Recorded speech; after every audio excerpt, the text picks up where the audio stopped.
क्या आपने कभी सोचा है कुछ लोग 90, 100 या उससे भी ज्यादा साल तक क्यों जी लेते हैं? वो भी हंसते मुस्कुराते हुए, बिना तनाव के और हर दिन को खुशी से जीते हुए। उनका रहस्य सिर्फ खान पान या एक्सरसाइज नहीं है, वो रहस्य है इकिगाई। इकिगाई एक जापानी शब्द है जिसका अर्थ होता है जीने का कारण या वो वजह जिसके लिए तुम सुबह उठते हो।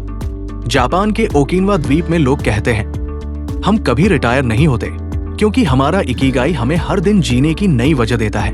ओकिनावा में आप देखेंगे कि वहां के बुजुर्ग 90 की उम्र में भी खेतों में काम करते हैं, दोस्तों के साथ हंसते हैं, गाते हैं और जीवन का पूरा आनंद लेते हैं। उनके चेहरे पर शिकन नहीं, शांति होती है। उनकी चाल धीमी नहीं, स्थिर और आत्मविश्वास से भरी होती है।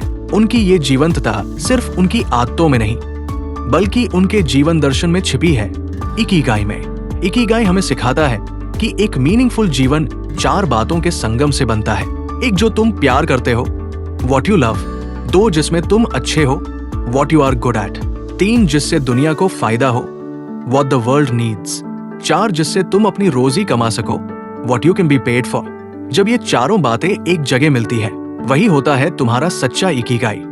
आज हम सब जिंदगी में भाग रहे हैं, पैसे के पीछे, नाम के पीछे, दिखावे के पीछे, पर इकिगाई कहता है रुको, सांस लो और सोचो कि तुम असल में किस चीज के लिए बने हो।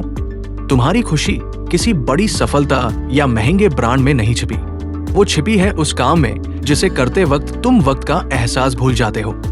वो ही तुम्हारा इकिगाई है। ओकिनावा के लोग हर सुबह सूर्योदय के साथ उठते हैं, हल्का स्ट्रेच करते हैं, पौधों को पानी देते हैं और अपने दोस्तों से मिलते हैं। वो अपने शरीर और मन दोनों का ध्यान रखते हैं। उनका खान पान बेहद साधारण होता है, ज्यादातर सब्जियां, टोफू, समुद्री सिवार और हरी चाय।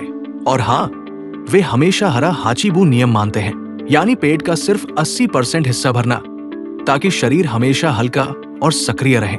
इकिगाई हमें यह भी सिखाता है कि बिजी रहना बुरा नहीं है, लेकिन स्ट्रेस लेना बुरा है। हर दिन कुछ नया सीखो, किसी की मदद करो और खुद को किसी न किसी उपयोगी काम में लगाए रखो। किताब में लिखा है जो लोग अपने काम से प्यार करते हैं वो कभी थकते नहीं, क्योंकि उनके लिए काम बोझ नहीं, आनंद होता है। इकिगाई सिर्फ काम तक सीमित नहीं, ये दोस्ती, रिश्ते और जीवन की छोटी खुशियों से भी जुड़ा है। ओकिनावा के लोग रोज अपने दोस्तों से मिलते हैं, कभी हंसी मजाक करते हैं, कभी साथ में चाय पीते हैं और हर दिन एक दूसरे के लिए वक्त निकालते हैं। उनके जीवन का मंत्र है छोटे छोटे सुखों में बड़ी खुशी तलाशो। इकिगाई हमें ये भी याद दिलाता है कि उम्र सिर्फ एक संख्या है। अगर तुम्हारे पास जीने की वजह है तो शरीर खुद ब खुद उसका साथ देता है।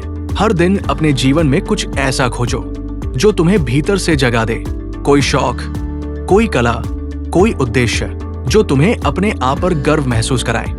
तो अब एक पल रुकिए और खुद से पूछिए, क्या है मेरा इकिगाई? क्या वो संगीत है, लेखन, दूसरों की मदद करना या शायद अपने परिवार को खुश रखना?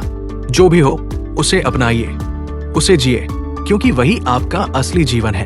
अगर आपको ये कहानी पसंद आई हो तो ऑडियो किताब चैनल को जरूर सब्सक्राइब करें और कमेंट्स में बताइए आपका इकिगाई क्या है, क्योंकि याद रखिए लंबी जिंदगी वही है जिसमें हर दिन जीने की एक वजह हो।